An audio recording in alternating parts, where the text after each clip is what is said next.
पता है Indian education system की सबसे बुरी बात क्या हो चुकी है? वो बच्चों की प्रॉब्लम को सुनता ही नहीं है, समझता ही नहीं है। उस पर एक्ट करना तो बहुत दूर, वो मानता ही नहीं है कि हमारे एजुकेशन सिस्टम में कुछ गड़बड़ है। मैं बात कर रहा हूं नीट के एग्जाम के लिए। देखो बहुत सारे कॉम्पिटिटिव एग्जाम है, उनमें से सबसे बुरी हालत जो है ना वो नीट के एग्जाम की हो रखी है।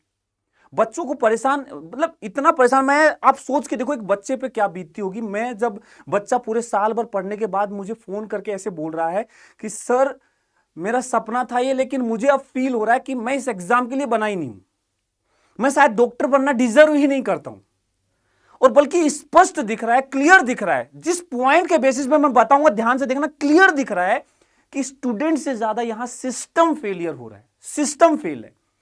और मैं ये बात नहीं कर रहा हूं कि आप री एग्जाम करवा रहे हो, वो छोड़ो, कुछ स्ट्रक्चर में ही गड़बड़ है यहां पे।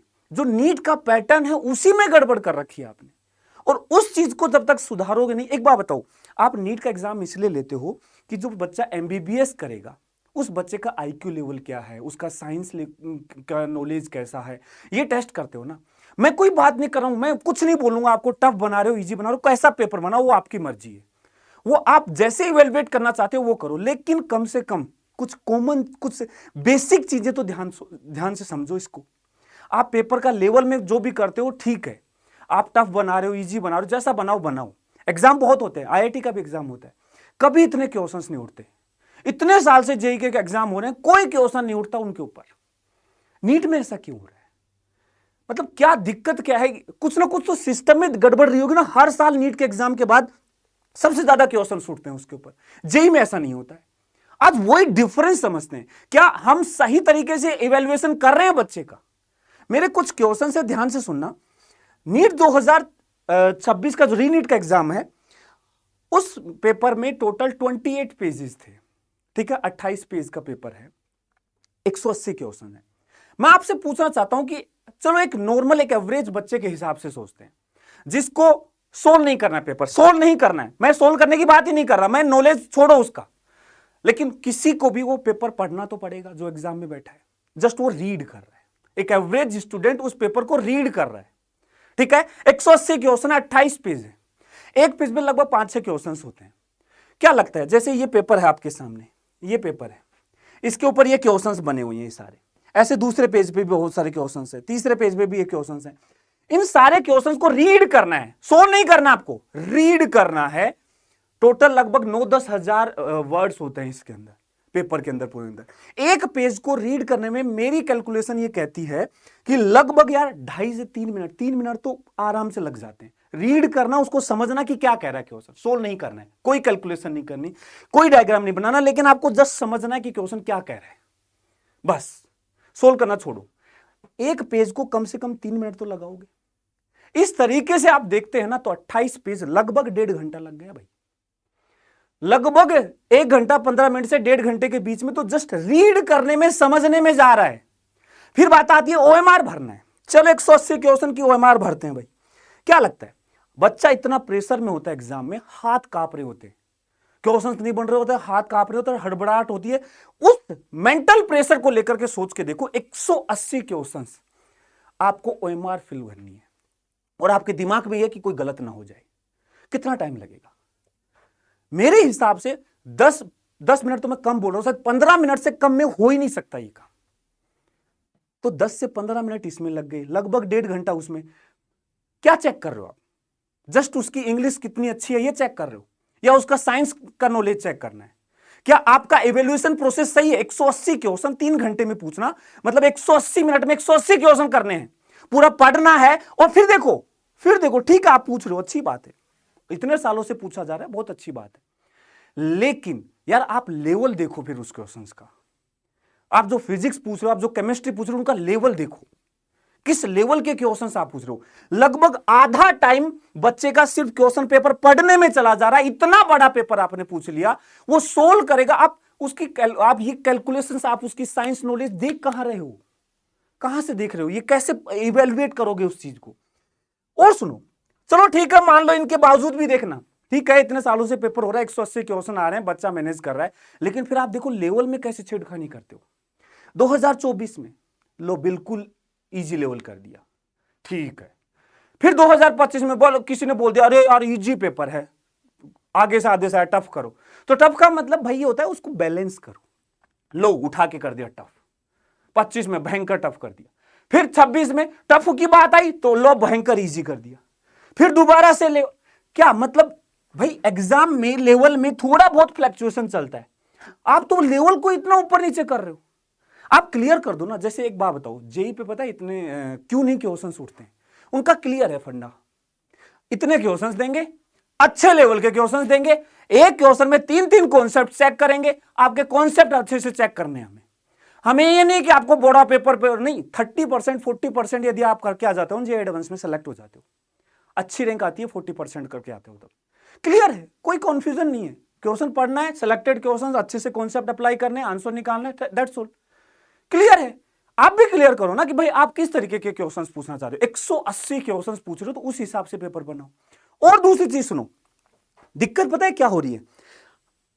मेडिकल बैकग्राउंड का बच्चा है, उसका मैथमेटिकल बैकग्राउंड तो है ही नहीं, उससे फिजिक्स और केमिस्ट्री में आप मैथमेटिकल अप्रोच वाले हाई कॉन्सेप्चुअल क्वेश्चंस लगा रहे हो, पूछ रहे हो। ऐसा नहीं है कि बच्चा कर नहीं सकता, बिल्कुल कर सकता है। मैं ऐसे कह रहा हूं कि इस पेपर में फिजिक्स को यदि अच्छे बच्चे को या एवरेज बच्चे को दोगे, टाइम दोगे उसको सफिशिएंट, उसके हिसाब से वो बढ़िया से कर पाएगा। हमने पढ़ाए, सारे कॉन्सेप्ट पढ़ाए, लेकिन यार एक चीज ये भी तो देखो ना कि समय सोल्व करने के लिए बचा कितना है, उन कॉन्सेप्ट्स को लगाना, समझना, क्वेश्चन को उनको अप्लाई करना, वो भी बिना मैथमेटिकल बैकग्राउंड वाले बच्चे के साथ समय लगता है भाई चीजों को करने में। आप कैसे इवैल्यूएट करोगे, कैसे सही डिसीजन ले पाएगा बच्चा कि इतने कम टाइम में पूरा पेपर सोल्व करना है? आपको ये भी क्लियर नहीं है कि पेपर इजी देना है, हाई कॉन्सेप्चुअल देना है, मैथमेटिकल देना है, क्लियर तो कर दो, एक लेवल मेंटेन रखो। आपको टफ करना है, टफ करना तो बायो भी टफ की जा सकती है, अच्छा कॉन्सेप्चुअल बायो पूछो। केमिस्ट्री और फिजिक्स जो है एक सपोर्टिंग सब्जेक्ट की तरह होता है बायोलॉजी के लिए, मेन जो उसका कोर सब्जेक्ट है उसको तो तुम बिल्कुल हलवा बना रखे हो, उसको कर लो ना भाई अच्छे कॉन्सेप्ट। अब पहले आते थे, ये एनटीए के बाद से ऐसा हो रहा है, पहले आते थे 2012 13 14 15 के क्वेश्चन, 16 के पेपर को देखो उस टाइम कैसे क्वेश्चंस आते थे, बायो में इतने अच्छे क्वेश्चंस पूछे जाते थे। अब कहां चले गए वो? इस पेपर को देख के स्पष्ट लग रहा है कि ये जेई के टीचर से बनवाए गए हैं फिजिक्स केमिस्ट्री, बायो में मेहनत नहीं करनी, वहां से जेई के कॉन्सेप्ट जेई के टीचर्स उठा करके पेपर बनवा लो। इस तरीके से सही कैंडिडेट सिलेक्शन नहीं होगा। और अब ये तो मत बोल देना कि ये तो एग्जाम टेम्परामेंट चेक करते हैं बच्चे का, मेंटल कितना झेल पाता है। अरे भाई ये काम बाद में कर लेना, एक सेल्फ सेटिस्फेक्शन भी तो होता है ना। पेपर मैंने पूरे साल भर पढ़ा, मेरे से सोल्व हुआ या नहीं हुआ, कितना पेपर। बहुत सारे बच्चे तो पता है फिजिक्स में 30 मिनट नहीं दे पाए, कारण नॉलेज तो बाद में चेक होगा ना, उसको पहुंच ही नहीं पाए वहां तक। अब ये फालतू की बात है कि वो आपको मैनेज करना चाहिए था, वो करना चाहिए था, मैनेज कर लेगा बच्चा, लेकिन यार इतना भी नहीं लेवल में अप एंड डाउन। आपको क्या लगता है, क्या 180 क्वेश्चन पूछना अच्छे लेवल के पेपर के साथ क्या सही है? क्या उससे सही आईक्यू टेस्ट कर रहे हो बच्चों का? नहीं, क्या सही एकदम एनालिसिस कर रहे हो? कहीं ऐसा तो नहीं है कि ये सब करके आप बच्चे को डीमोटिवेट करना चाह रहे हो? एक तरफ तो बोलते हैं कि कोचिंग सिस्टम का ये खत्म करना पड़ेगा, बच्चे को एनसीईआरटी पे लेके आओ, ये फिजिक्स एनसीईआरटी करवा लो, एनसीईआरटी यहां से एनसीईआरटी का क्वेश्चन पेपर है, ये फिजिक्स का पेपर उठा के देखो कहां से एनसीईआरटी का है, कहां से एनसीईआरटी का है। केमिस्ट्री का पेपर उठा के देखो, तो पेपर आप टफ बनाओ, कोई दिक्कत नहीं है, आराम से। अच्छा बच्चा, हम समझाते हैं सारे कॉन्सेप्ट, क्लास में हम करवाते हैं, ऐसा नहीं है कि हमने नहीं करवाए, सारे कॉन्सेप्ट करवाते हैं, लेकिन आप लिमिटेड समय के अंदर जब उसको सोल्व करना होता है तो वो मुश्किल होता है।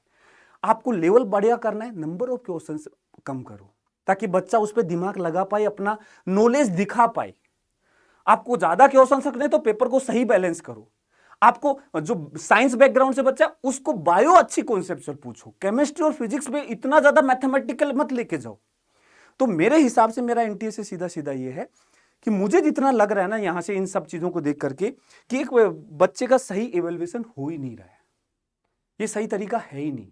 आपको एक एग्जाम पैटर्न फिक्स करना चाहिए कि ऐसे तरीके का पेपर आएगा, इस लेवल के क्वेश्चंस आएंगे और यहां पे इतने क्वेश्चन, या तो नंबर ऑफ क्वेश्चंस को मैनेज करो जैसे जेई में होता है। जेई में मात्र 75 क्वेश्चन करने होते हैं और इसी लेवल के क्वेश्चंस आते हैं। कुछ क्वेश्चन वहां क्लियर है कि 75 क्वेश्चन होंगे, 25-25 हर सब्जेक्ट में, 25 क्वेश्चन में 10 क्वेश्चन बढ़िया कैलकुलेटिव होंगे, 15 क्वेश्चन कॉन्सेप्ट, सिंपल कॉन्सेप्ट लगाओ, आंसर आओ। क्लियर है वहां फंडा, यहां नहीं है, यहां ये है। तो बच्चा कैसे मैनेज करेगा? सबसे ज्यादा पता है, बच्चा बोलता है कि सर फिजिक्स समझ ही नहीं आती। अरे ऐसा नहीं है समझ नहीं आती, आपको आती है फिजिक्स, लेकिन आपके मार्क्स इसलिए नहीं आते क्योंकि एग्जाम में आपने प्रॉपर टाइम नहीं दिया उसको, जितना उसको देना चाहिए था, मिला ही नहीं आपको टाइम, और वो सिस्टम फेलियर है। आपके जब क्वेश्चंस करने बैठोगे वहां हो जा रहे हैं, सब्जेक्ट पढ़ लिया आपने अच्छे से, लेकिन एग्जाम में जाकर के टाइम ही नहीं दिया और नंबर कहां से आएंगे? एक फोबिया बना दिया है बिकॉज ऑफ एग्जाम सिस्टम। ऐसा नहीं है कि बच्चा नालायक है, बच्चा नालायक नहीं है, बच्चा समझता है, करता है, लेकिन सिस्टम में कुछ रिफॉर्मेशन की जरूरत है मेरे हिसाब से। आपका क्या मानना है इस पे जरूर कमेंट करके बताइएगा। मेरे हिसाब से एनटीए को जरूर इस चीज पे सोचना चाहिए, क्लैरिफाई करना चाहिए कि हम किस लेवल का पेपर बनाएंगे। लेवल टफ बनाना बनाओ, ऐसा नहीं है कि आपने कुछ ऐसे आउट ऑफ सिलेबस चीजें दी थी, नहीं दी, सही दिया, लेकिन मेंशन करो कि क्या 180 क्वेश्चंस इस लेवल के पूछना सही है, क्या सही आईक्यू टेस्ट करना है? मेरे हिसाब से बिल्कुल नहीं है। आपका क्या मानना है जरूर इसमें राय दीजिएगा, फिर हम मिलकर के एक आवाज उठाएंगे कि सही क्या होना चाहिए, एनटी को क्या करना चाहिए। एक बार आपकी राय, पेरेंट्स हैं, आप स्टूडेंट हैं, जरूर राय दीजिएगा, क्या ये सही तरीका है? क्या एक 180 मिनट के अंदर 180 क्वेश्चंस पूछना अच्छे लेवल की, क्या सही एक तरीका है? मैं जस्ट ये जानना चाहता हूं। ठीक है।